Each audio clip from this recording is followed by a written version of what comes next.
So these are my top exercises that I prescribe for neck and shoulder injuries. Now, I always start off with the most basic exercise first because depending on the severity of the injury, we want to stay within your tolerances for activity. Now, what that means is you listen to your body's response to what you're doing, okay? You get a little bit of pain, you get a little sensation of stretching. That is your body telling you that that's your limit in terms of how far to move or what you're doing. Okay, so when you move and do the exercises I'm suggesting to you, always bear these two principles in mind. You don't go beyond the point at which you feel that stretching sensation in your neck or your shoulder, and you don't go beyond the point at which you start to notice fatigue.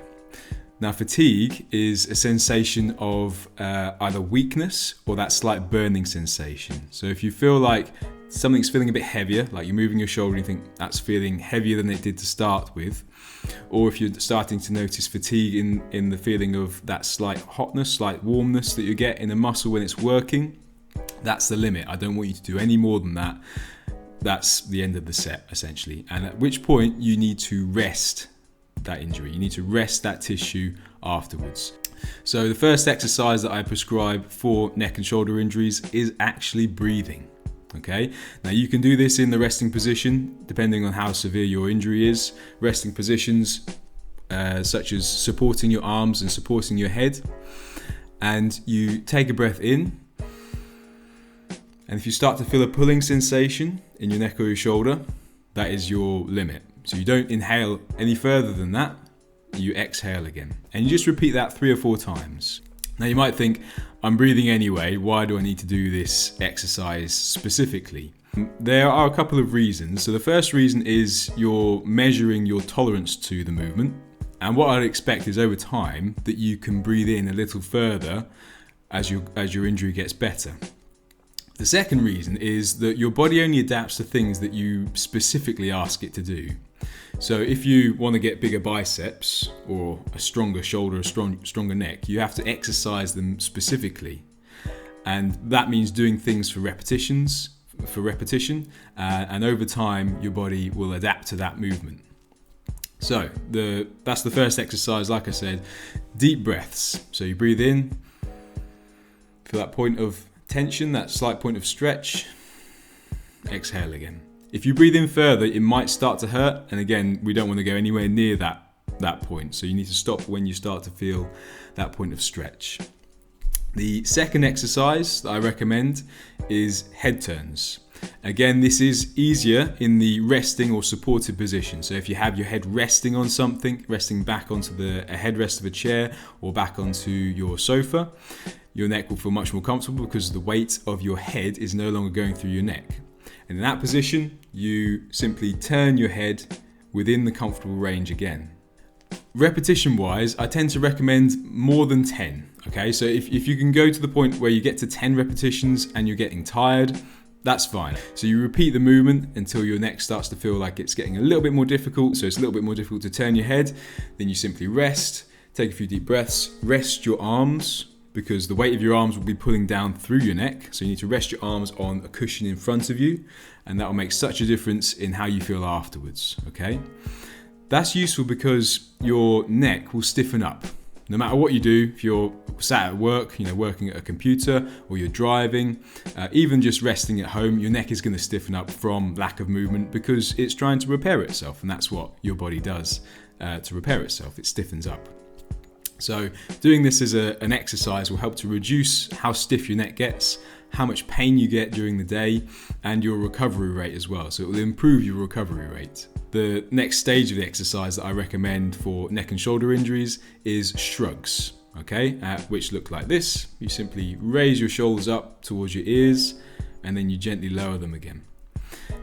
And remember, the same principles always apply with all the exercises I'm going to give you. So the principle of stretch, the principle of fatigue. So you don't exceed those two symptoms that your body's trying to protect you with. So your body's saying, right, that's as far as you want to move because I'm going to make you feel like that's stretching, okay? Which obviously is going to happen a bit sooner when you have an injury. Just gently shrugging your shoulders up. If you start to feel a slight pulling sensation there, you don't go past that point. You relax them back down and then back up again. Notice I'm not pulling my shoulders down. If I was to do that, that would really hurt, okay, with an injury essentially, because you're stretching the injury under load. So you're pulling down with the muscles on the underneath side, the bottom side of your shoulders, and that's going to be stretching the injury even further, which you don't want to do at this stage if you're sore enough to be doing this exercise. So just gently within that comfortable range. Again, the principle of resting your arms, resting your shoulders applies with this exercise. So putting your arms on a cushion, putting your arms on something to support the weight of your shoulders, take the pressure off of your shoulders, will help with it as well. It'll make it easier. And again, most importantly, you rest your shoulders afterwards. So you've done your set, nice and slowly, and you're starting to feel slight fatigue, then you rest your arms afterwards. I'm going to go through the exercises with you so you can do them with me, and hopefully that will give you a bit of a better idea as to what you're trying to achieve. So the first one, your deep breaths. Again, I've not got a back to this chair unfortunately, but hopefully you do, so you can rest your head on something, and you're resting your arms as well on a cushion on your lap or either side of your body, so that the weight of your arms is on something else, not on your neck, not on your shoulders. So the first exercise is the deep breaths. So we'll go 3, 2, 1. Slight pulling sensation you're getting in your neck or in your shoulder.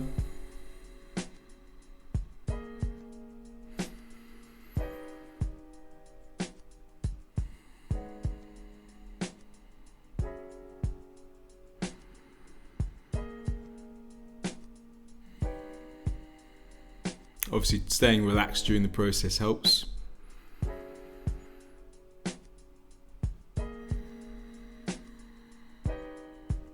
And you're done. So that's 3 to 4 breaths. You don't need to do much more than that. And then you continue to rest your arms, and your neck and your shoulders. So the second exercise we're going to go through is neck turns. So again, with your head supported ideally on the cushion, the back of a chair, back of the sofa would be great, because it takes some of the weight of your head off of your neck and your shoulders. So from there, again, I've not got a back to this chair, but imagine that I have. From there, you're just going to gently turn your head from left to right. So you can do it with me. So turning your head to the left, if you start to feel a slight pull, then that's far enough. You don't really want to go any further than that. You stop at that point and you do the same the other side. So just repeating that movement. If it starts to hurt quite quickly, so if you start to notice an increase in your symptoms after 3 or 4 repetitions, it does mean you're going too far. Okay, so you need to reduce the range so that you can do more of the movement, so you can do more repetitions, even if that means just doing a very small movement. Okay, so even if it just means just doing a couple of centimeters to the left, a couple of centimeters to the right, that's absolutely fine. Okay, and again, you need to bear in mind the second principle, which is fatigue. So I'll do the exercise fully with you.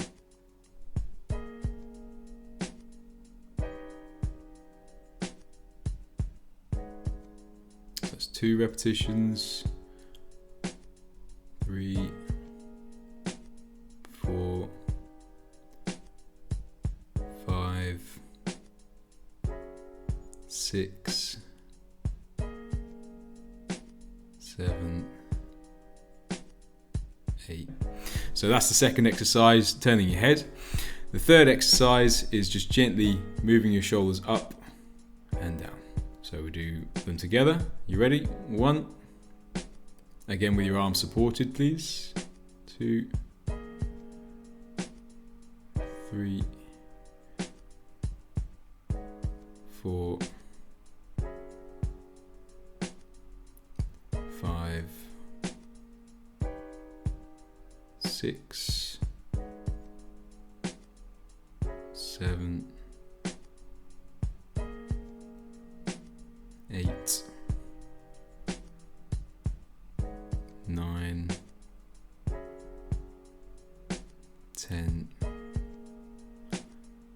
11. So you might start to be feeling a little bit of tiredness at this stage, and then you rest. So not pulling your shoulders down, just supporting them on something so that the weight is now off of your neck and your shoulders. More likely sitting back would be better for you. Obviously sitting forwards because there's no back to this chair and I can't rest my head. So those are my 3 exercises that I recommend for neck and shoulder injuries. These are injuries that are sort of quite general soft tissue injuries. So for example, an injury to one of the muscles around in your neck. So if you feel your neck and you feel some sort of sensitivity around there, then it might be that you have a muscular injury. And this would be beneficial for you. Or it might be that you have a disc injury in your neck, which is obviously more severe. I always recommend that you go and see a professional in order to get your condition or your injury diagnosed and to say it's exactly what it is. If it is a disc injury, again, the same sorts of principles apply, so long as it's a mild disc injury. So you can get disc injuries that are quite mild, and they're ones that you can manage with just gentle exercise and your body's natural process of repair. So it will reinforce that disc bulge, that disc injury, such that it doesn't affect you quite so much in day-to-day life. And that's the goal of therapeutic exercise. So hopefully that's been helpful for you today. If you have any questions, you can leave them in the comments, and I'll do my best to get around to them. And if you've got any other questions, sort of exercises or injuries that you want me to talk about, then please again make yourself known in the comments. Okay, so hopefully that was helpful. Thanks for watching, and we'll see you in the next video.